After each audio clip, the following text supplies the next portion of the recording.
now we are going to discuss analysis of forces on traveler.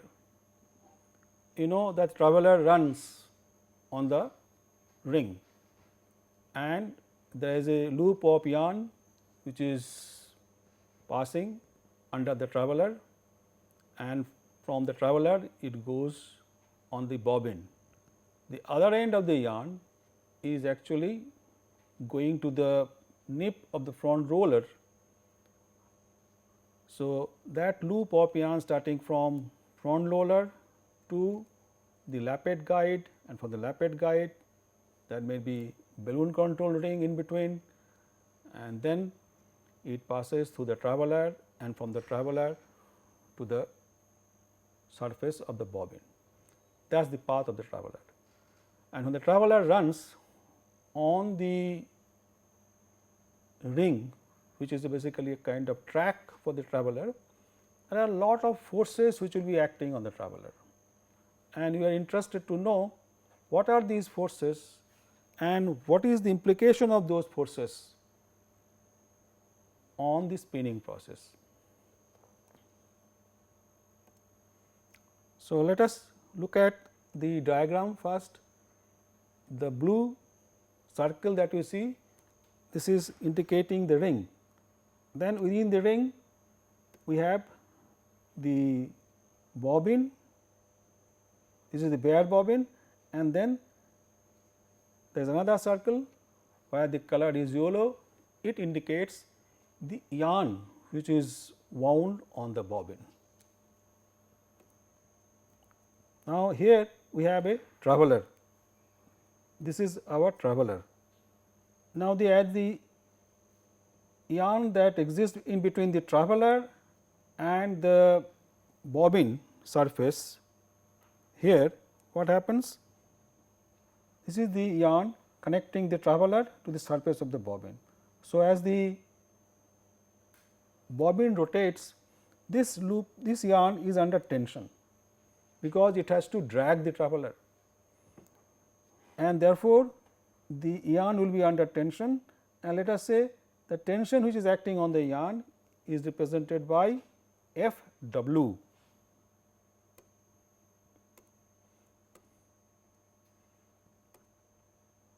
Now, F w is making an angle, and what is this angle? This angle is, we will be showing it here, that angle is angle alpha, this is the angle alpha here, and therefore, we can resolve the tension which is acting on the yarn, which is F w, into two components, the component F t and the component F n. These are the two components.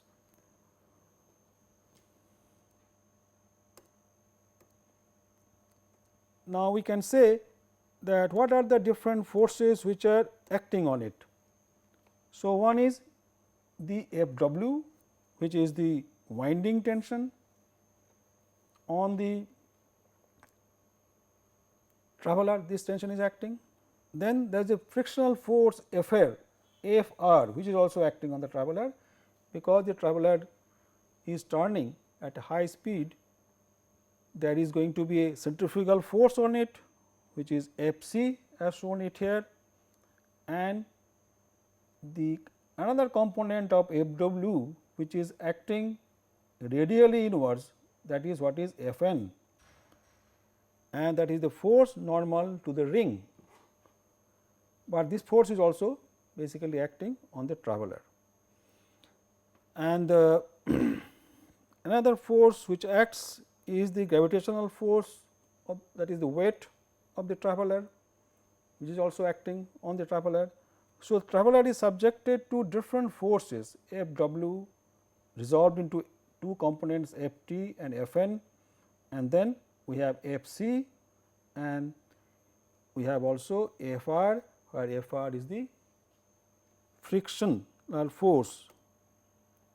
Now, we go from there to first trying to understand the winding tension which is acting on the yarn. Why this tension is important? Because this tension decides whether the yarn is going to break or not, and the second thing that it is also going to affect the tightness of the winding of the yarn on the package, that is how tight the yarn would be on the package, that also will be decided by the winding tension. So, the tension, the winding tension arises from the tension in the yarn between the traveller and the bobbin, and it acts tangentially to the respect to the surface of the bobbin. So, you see the force F w, we have drawn a tangent line, and this force is acting as a tangent. So, it is due to what? Traveller movement overcoming the ring traveller friction. That is, why do you have winding tension? Because it has to carry the traveller, and there is a drag that it has to overcome, because traveller motion will be resisted because of the friction between the ring and the traveller. The yarn movement overcoming yarn traveller friction, then the rotation of the balloon yarn against the air drag. We will see that the balloon tension and the winding tension, these two tensions are also connected by an equation. Hence, the balloon tension, which is because of the rotation of the balloon yarn in between the traveller and the lappet guide, also contributes to the winding tension, and also the rotation of the yarn in between the traveller and the package against the air drag. That is, this yarn which is connected in between traveller and the bobbin, as the traveller rotates or as the bobbin turns, this yarn is also subjected to some amount of air drag, because it is actually working within the medium of air, and it has to overcome the resistance that the air is applying on it. So, these are the various reasons why there will be tension in the yarn. From here we go to these two basic equations, that is F w, as I said, can be resolved into two equations, and these equations are, one is number 1 F t, which is F w sin alpha. Alpha is known as the winding angle, we call it winding angle, and F n is F w cos alpha. So, one is the sine component and the other is the cos component. The next force is the frictional force. Between ring and traveller, what happens? As the traveller rotates, and there is a centrifugal force which will be acting on it, and hence the traveller can only move if it can overcome the frictional resistance. Under equilibrium, this frictional resistance F r is going to balance F t, that is the tangential, the component of the force F w, that is sine component of it, and F r, F t and F r is going to balance each other under equilibrium conditions. That is, F t is going to be equal to F r when the system is in dynamic equilibrium. The other force is force normal to the surface of the ring, that is the force F n, and this force F n is how much? F n is basically the cos component of F w, which we have already stated in the previous slide. The other force is the centrifugal force, that is force F c. This is the centrifugal force. This force is also acting, and we will see what is the magnitude of this force. First of all, let us look at the relationship between winding tension and bobbin diameter. Now, we have drawn a line O A, where O is the center of the bobbin and A is the point where the yarn is touching the bobbin. Now, if you look at this triangle OAB, now this triangle OAB, look at this triangle. From this triangle we can write what is our sin alpha. Sin alpha is OA by OB. So, OA is the perpendicular and OB is the hypotenuse, and therefore, what is our OA? OA is going to be the radius of the bobbin dB by 2, where dB indicates the diameter of the bobbin, and OB is dr by 2, where dr by 2 dr indicates the ring diameter. So, we can write sin alpha is OA by OB, that is dB by 2 and dr by 2, where 2 will cancel, and therefore, we will be left out with the ratio dB by dr. So, alpha basically depends upon the ratio of bobbin diameter to ring diameter, and the ring diameter is constant. Once we choose a ring, the ring diameter does not change, but the bobbin diameter keeps on increasing. We start with the bare bobbin which has certain diameter, and then as we keep on winding the yarn, diameter of the bobbin is going to grow gradually. Therefore, if we can write that F r is how much? Is F w sin alpha, because F w sin alpha is basically F t. Why I am writing this? Because F t and F r are basically same, as we have seen in the previous slide. So, because F t and F r are same, therefore, F t is F w sin alpha, hence F r is also F w sin alpha, and therefore, I can write that F w sin alpha I replace dB by dr, and it is becoming F w dB by dr. From this we can write that F w is becoming F r into dr by dB. This is the equation number 4, and this equation gives us an idea that how F w is going to change as dr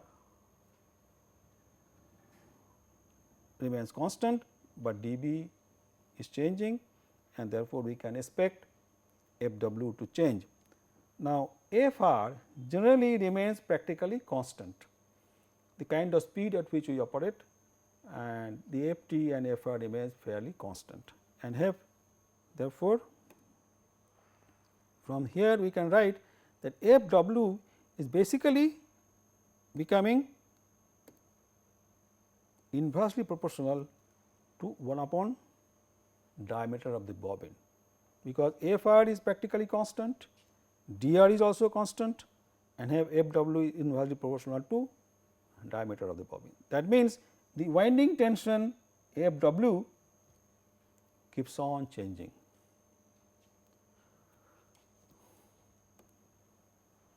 So, what we can expect, that winding tension will decrease as the bobbin diameter increases. So, initially when I am winding on the bare bobbin, the diameter of the bobbin is minimum, and therefore, the winding tension is maximum there. But when I am winding on a larger bobbin diameter, by the time I have already wound some material on the bobbin and diameter has grown, and when I am winding on a larger diameter, the tension is going to decline. That is what we can understand from this analysis. Now, angle of wind alpha, to keep the winding tension within tolerable limit, in order to avoid too many end breaks, the angle of wind is not allowed to be less than 27 degree. That is the limit that is generally put.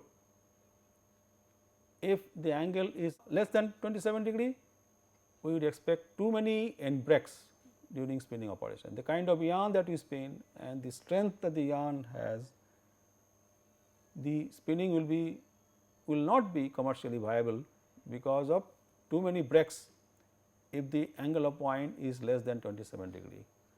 Now, to be on the safe side, let us say alpha is 30 degree if we keep it, then we can write sin 30 is dB by dr, and therefore, dB becomes dr by 2.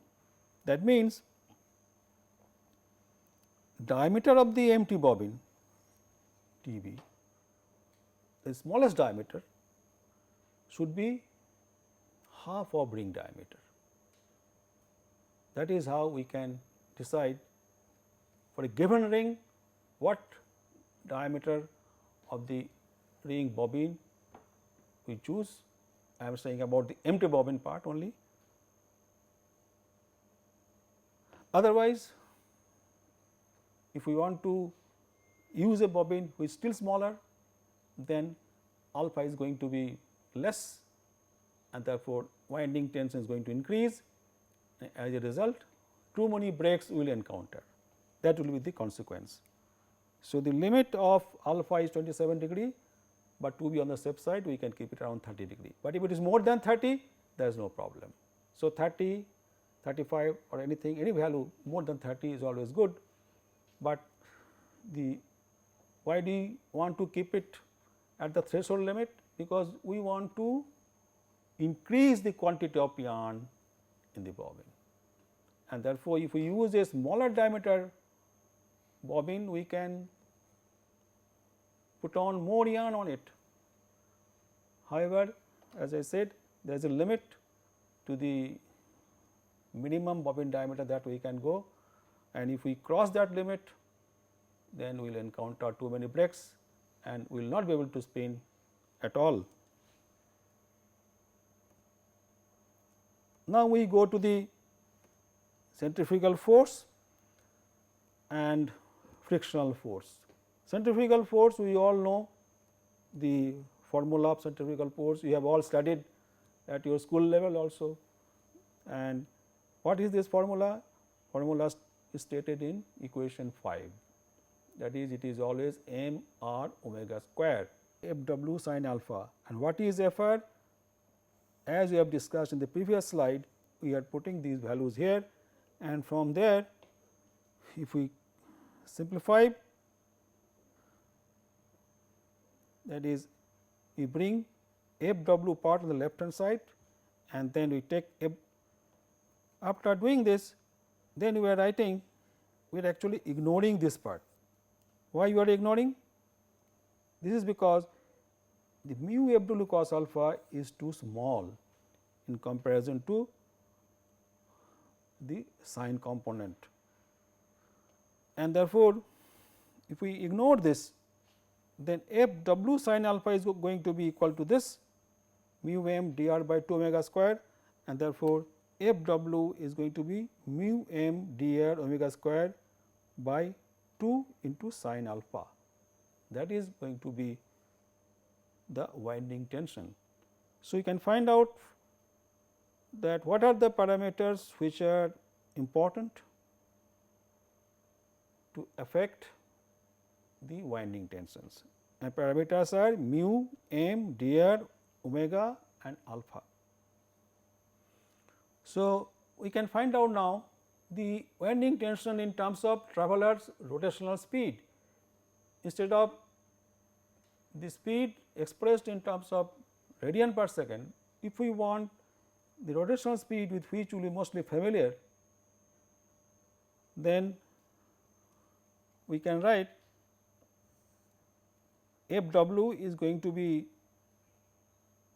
2 pi square mu m dr n square t by sin alpha, where omega is 2 pi n t, and this n t indicates the rotational speed of the traveler,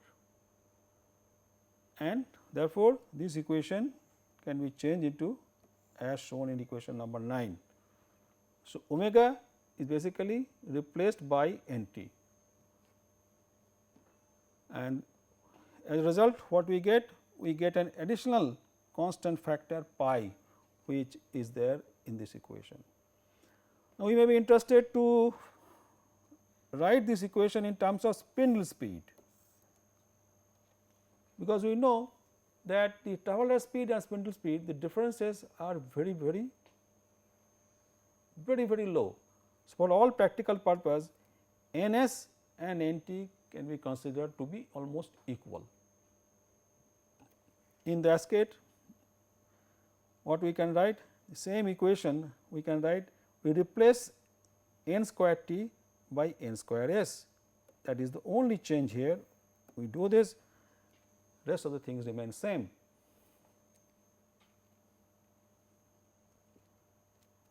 Now, sometimes we may be interested to write the equation in terms of traveler surface speed also. So, if we want to express it in terms of surface speed, then the equation will be what? Because surface speed is V t is equal to r omega. So, we can take the equation 9 and we replace omega by what? V t by r. So, omega square we replace, change it, and we ultimately arrive at the equation number 11, that is f w becomes 2 mu m v square t divided by dr into sin alpha. This is what we get. So, it is the same equation, only we are trying to express them in terms of traveler rotational speed or surface speed of the traveler or by the spindle speed. So, once this equation remains in our mind, we can immediately say what would happen if I change these parameters.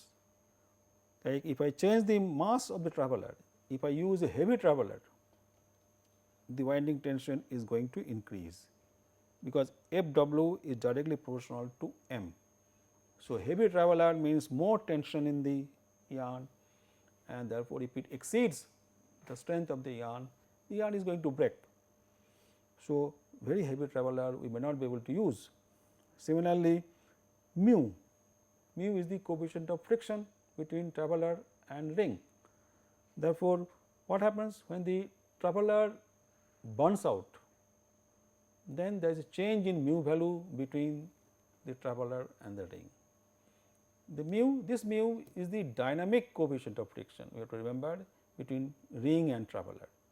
So, what happens as the traveler runs on the ring, with time there will be change in the surface characteristics of the traveler.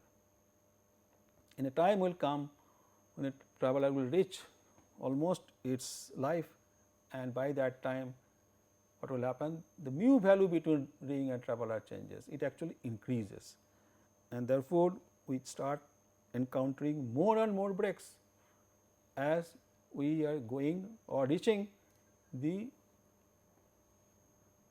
life at the end point of the traveler basically. In that case also winding tension is going to increase. So, anyway, this is how we can relate the winding tension with these parameters. Now, the remarks that we can make from this analysis, they are given here. Since the winding is carried out on a conical surface continuously, so you have to remember that if you know when the way we are building the bobbin, in the case of ring spinning, we are continuously winding on a conical surface. It is not like the roving bobbin making. While we build the roving bobbin, we wind the roving on a surface which is constant in terms of its diameter. There is no change unless we complete one layer. So, when you go from one layer to another layer, then only there is a change in diameter. However, from bottom to top or top to bottom, there is no change in diameter, while one particular layer is being formed. But in the case of ring spinning, this is not so. Once the base has been built, then there is a conical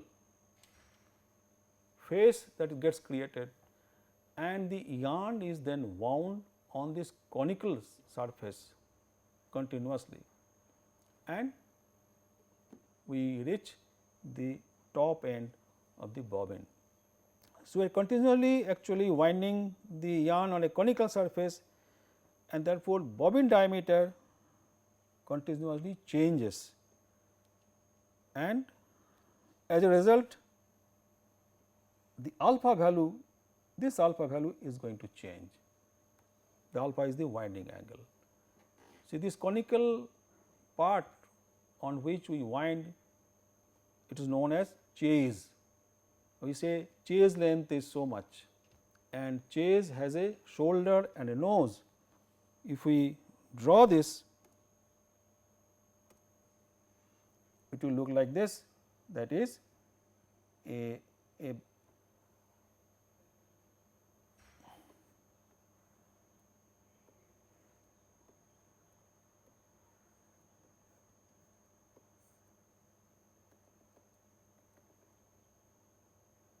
from here to there, we are continually winding yarn on this, on a conical face always.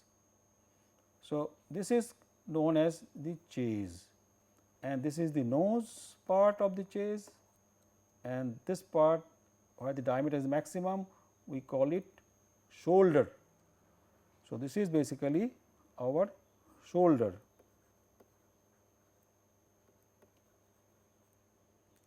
So, shoulder is here and this part is nose, and on the conical face we will be always winding the yarn. A continuous change in sin alpha will make sinusoidal variation in winding tension. So, when I am winding at this point, suppose point A, and this is, let us say nose is point B, when I am winding on A, diameter is maximum, alpha value is going to increase, and when I am winding near the nose, that is B point, the alpha value will reduce. So, there is a constant change.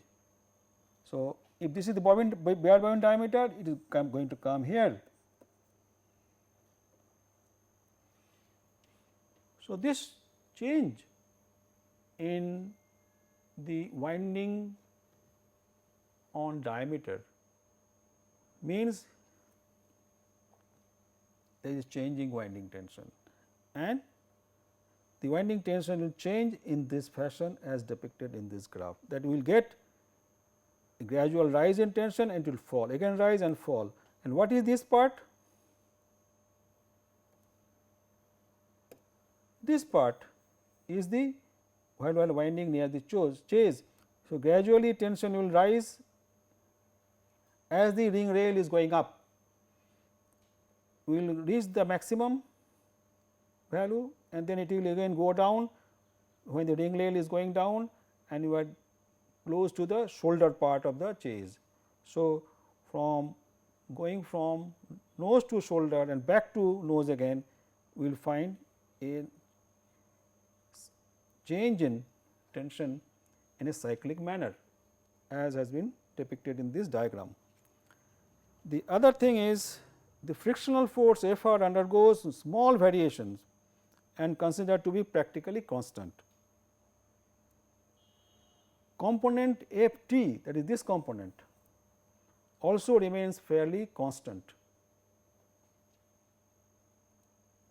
Winding tension changes due to changes in the winding angle, and why it is changing? As I said, that the angle alpha is actually continuously changing, and therefore, the winding tension is also going to change.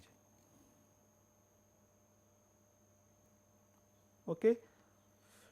So, let us now discuss this point, condition of traveler in plane through the spindle axis.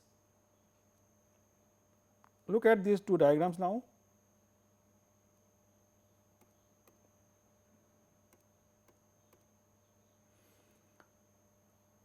Now, we are considering the as if it is a cross sectional view. So, this T cross sectional part is basically the cross section of the ring, and the traveler cross section also is shown here. This is the traveler. So, we have ring and we have traveler. So, here is ring and this one is traveler. So, we have ring and traveler. Okay. So, let us see what forces are acting on it now. When you look at try to analyze the forces in plane through the spindle axis. F w acting at an angle alpha, which we have already discussed earlier. F b is the component of the balloon tension. So, this is the F b component acting tangentially as shown in this diagram. Okay. And the F b component pulls the traveler upward at an angle gamma to the y axis as shown in the diagram. This force is trying to pull the traveler upwards. Okay. So, now if w, the component of the force F w, which is F w cos alpha, and F b, they are acting together on the traveler, and the resultant is F l, which is here.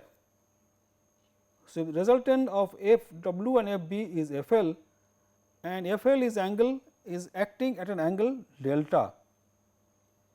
Okay.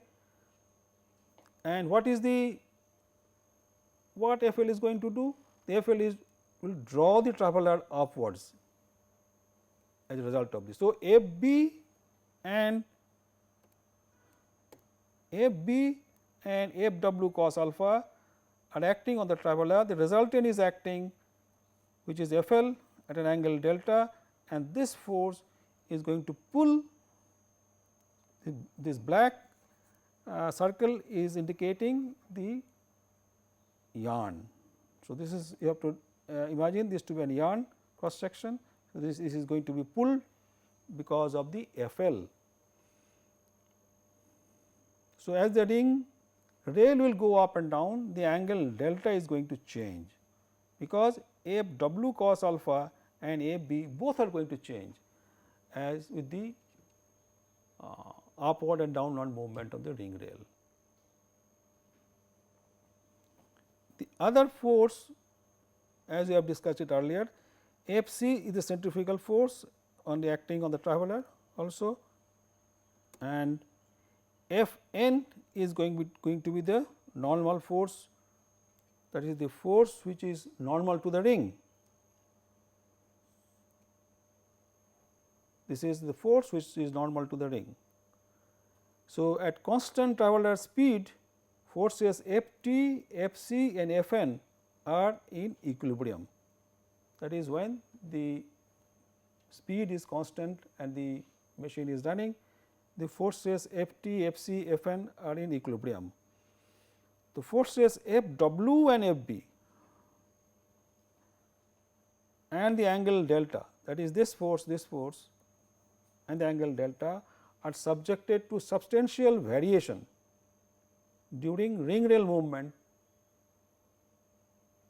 Because why it is happening? Because as the ring rail moves up, the alpha value is going to change. So, you go from shoulder to nose, imagine, and therefore, the diameter of the bobbin is going to reduce, and hence the alpha value is going to change, and therefore, F w cos alpha will also change. At the same time, as we go up, the balloon dimension is reducing, the balloon is becoming smaller, the tip part of the balloon is at the lappet guide, and the other end of the balloon is at the point of traveler. So, if the ring rail moves up, balloons become shorter. So, balloon is becoming shorter, due to that there will be some change in F b. At the same time, alpha is going to change also, because alpha is going to gradually reducing, because I am going towards the nose, and hence with the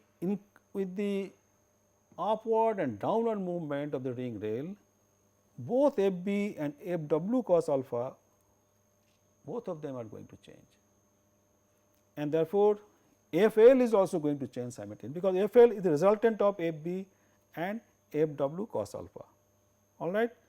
And hence, what will happen? its effect will come on the way the traveler is located or the orientation of the traveler with respect to the ring. We will see that now the condition of the traveler now in the tangential plane.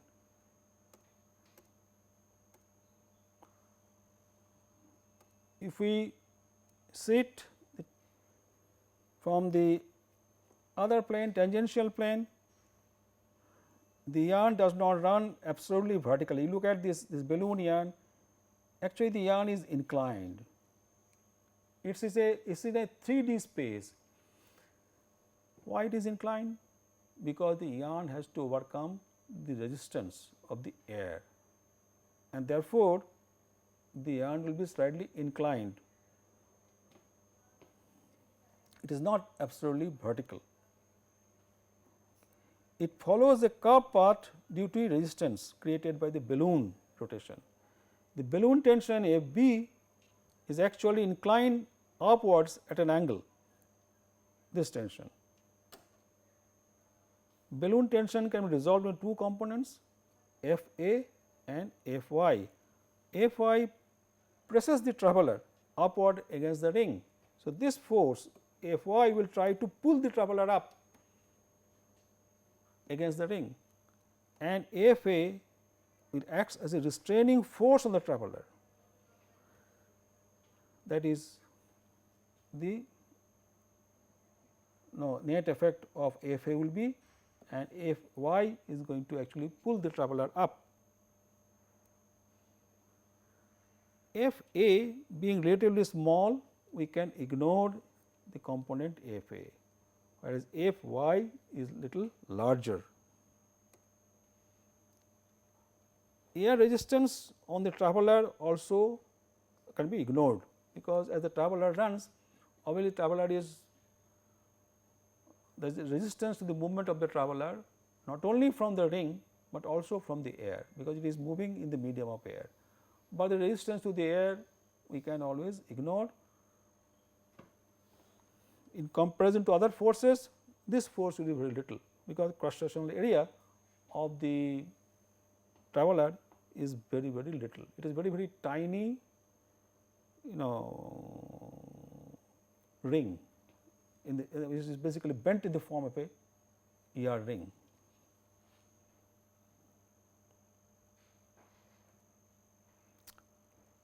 So many forces are acting. Not only forces are acting, the forces are also changing. Some forces are fairly constant, but some other forces are continuously changing, and as a result of that, the orientation of the traveler with respect to the ring is also changing. That means, we will discuss this point now. Let us say when the ring rail is near the nose of the chase, where the diameter is minimum. At that moment, F w is also maximum, and therefore, F w cos alpha component also will be maximum. What is the consequence of this? The yarn draws the free end of the traveler upward. So, the yarn will draw the free end of the traveler upwards on the left hand side as a result of this, and the traveler is going to straighten up. As we see here, the traveler is turning.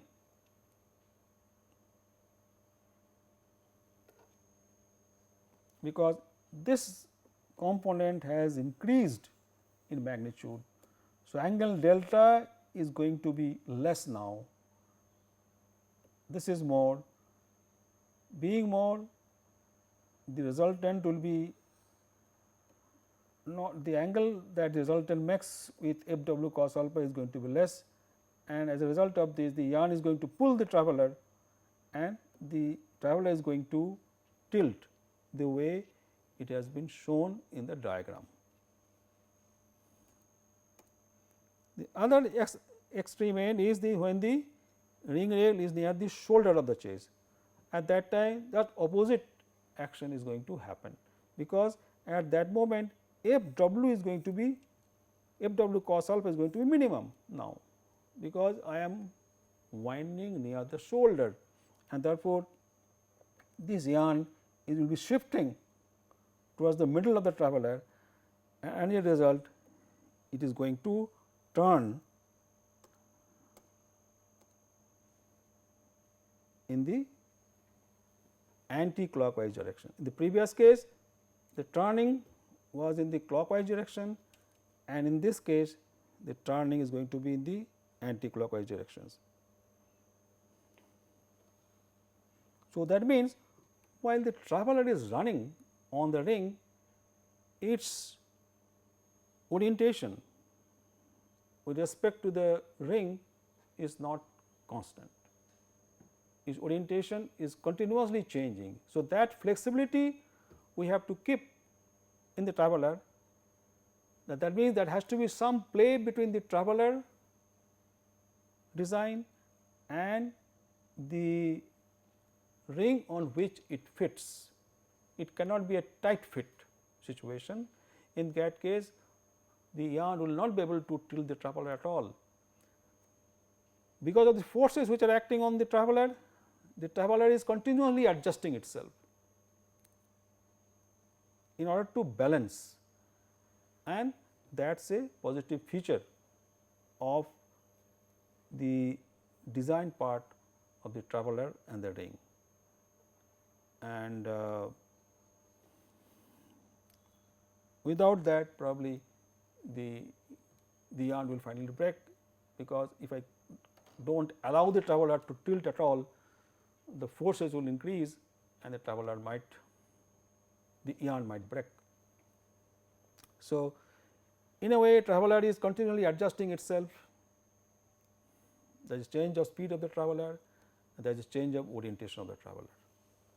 With this, the forces part which are acting on the traveler is over. We can now discuss some numericals. So, we will now take up two numericals. The first one is the winding tension is 30 centinewton when the bobbin diameter is 30 mm. What is going to be the frictional force on the traveler if the ring diameter is 40 millimeter? So, we have been asked to calculate the frictional force which is acting on the traveler, and what is given is the winding tension and the bobbin diameter at that moment. Okay. So, how to go about it? The problem is very simple solution. Now, we already know that f t is going to be f w sin alpha, but alpha value has not been given to us. All right. And the other equation we have learnt is f t is going to be f r when the system is in dynamic equilibrium. That is, the force which is trying to move the traveler, or which is acting tangential to the ring on the traveler, which is f t, and the force which is opposing it is f r. They should be equal when the system is in dynamic equilibrium. Now, from here we know what is sin alpha. We have learned it is the ratio of dB by dr, bobbin diameter by ring diameter. So, even though we do not know sin alpha, but we know that sin alpha is connected to bobbin diameter and ring diameter. Now, ring diameter has been given, which is 40 mm, and bobbin diameter also has been given, that is 30 mm.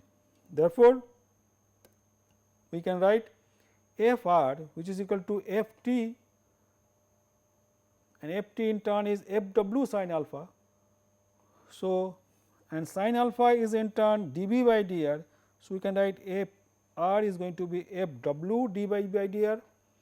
So, here now we get all the values 30, that is the winding tension, this 30 indicates the bobbin diameter 30 mm and this 40 indicates the diameter of the ring. So, if we take this, we multiply, we find the value 22.5 centinewton. That means, the frictional force which will be acting on the traveler is 22.5 centinewton. So, this kind of problem or numericals you may face in the exam. So, the basic has to be clear, what are the forces which are acting and what forces are balancing each other, and the other thing you need to know that the relationship between winding angle and the diameters of bobbin and ring. We will now take up another numerical. A traveler is running at 30 meters per second on a ring of diameter 50 mm at 11,500 rpm. The weight of the traveler is 90 milligram. The traveler CG is at a distance of 3 mm from inside ring diameter. How much centrifugal force will be exerted on the ring by the traveler? So, we will now see how to solve this problem. We have to find out the centrifugal force. So, we need to know the formula for centrifugal force, and here is a diagram, a cross sectional view of the ring and the traveler. Look at the location of the CG of the traveler, and the CG of the traveler is at a distance of 3 mm from the inner edge of the ring. So, which is this distance, we can say this distance is S for us, all right. So, the formula for the centrifugal force is well known, it is always m v square by r.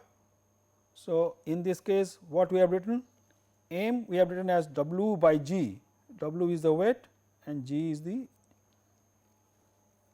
gravitational acceleration.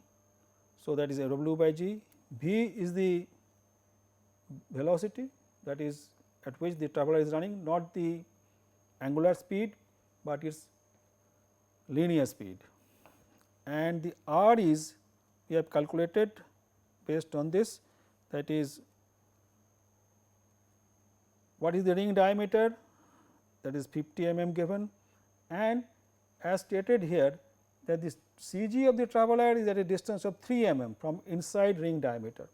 That means, the total diameter of the circle on which the CG of the traveler is lying is actually dr plus 2s.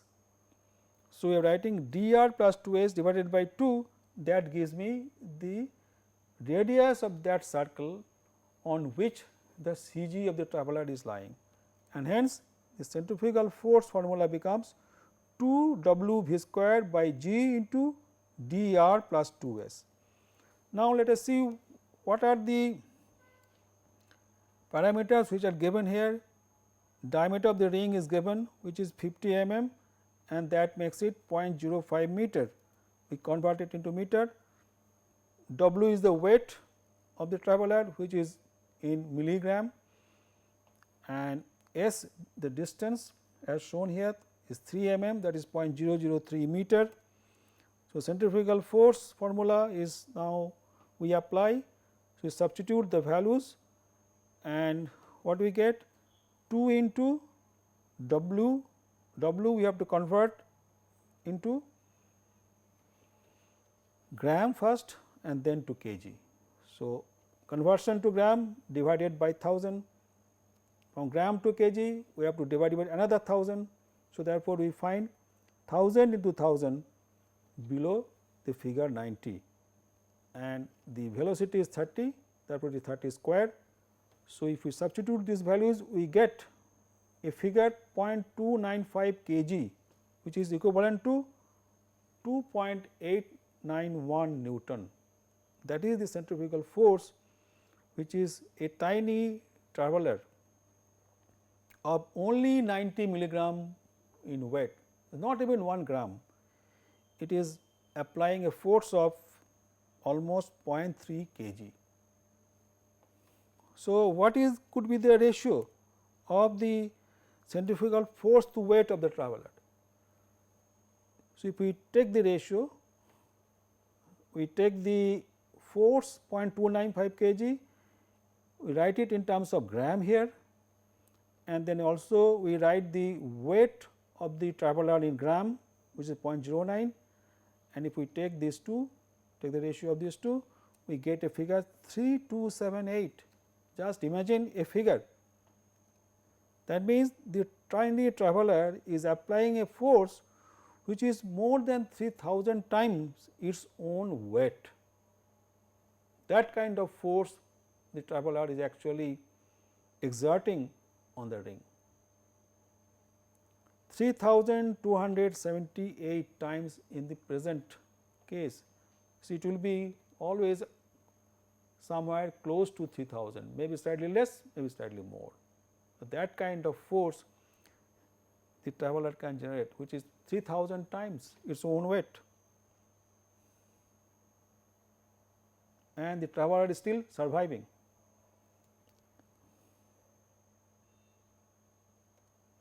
Now, we go to the next question, that if the traveler contact surface area is 0.5 mm into 0.02 mm, 0.2 mm, that is the area is 0.1 millimeter square, how much pressure is going to act on the ring? So, force we have calculated. Now, we want to know the pressure part. So, pressure we all know is the force per unit area. So, that what is centrifugal force divided by area. So, if we write the value of the force and the area, so this is in Newton and this is the area in millimeter square. So, our unit is Newton per millimeter square, and this value we get 28.91 Newton per millimeter square. So, close to you can say 29. So, that kind of pressure 29 Newton per millimeter square in a 1 millimeter squared area, almost 30 Newton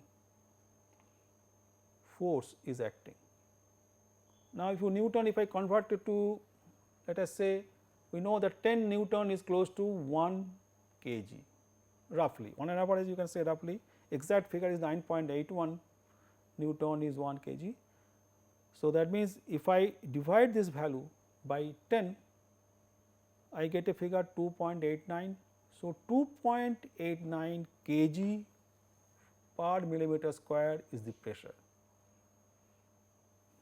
So, almost 3 kg of force is acting on 1 millimeter square area. That kind of pressure is generated by the tiny traveler, and therefore, we all know that there is tremendous amount of wear and tear that happens to the ring and traveler, and the traveler still survives 7 to 8 days.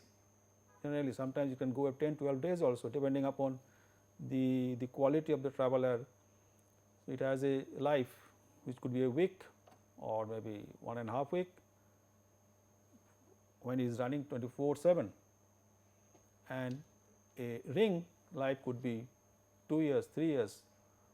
So, even though so much pressure is acting on it, still these materials are strong enough to stand this pressure, and because of this pressure there is a tremendous amount of friction, and that friction leads to generation of friction heat, and hence a lot of heat is generated between the traveler and the ring, and this heat could be a source of problem for us also. It is a source of problem especially when we try to spin synthetic fibers, fibers which are thermoplastic in nature, that is polyester especially. In the case of acrylic also it can create problem. The heat can change the molecular structure of the fiber in the case of acrylic. In the case of polyester or nylon, that could be partial melt of the fibers. For cotton viscose, it will not create problem, because you know cotton viscose, these fibers have no melting point, they do not soften.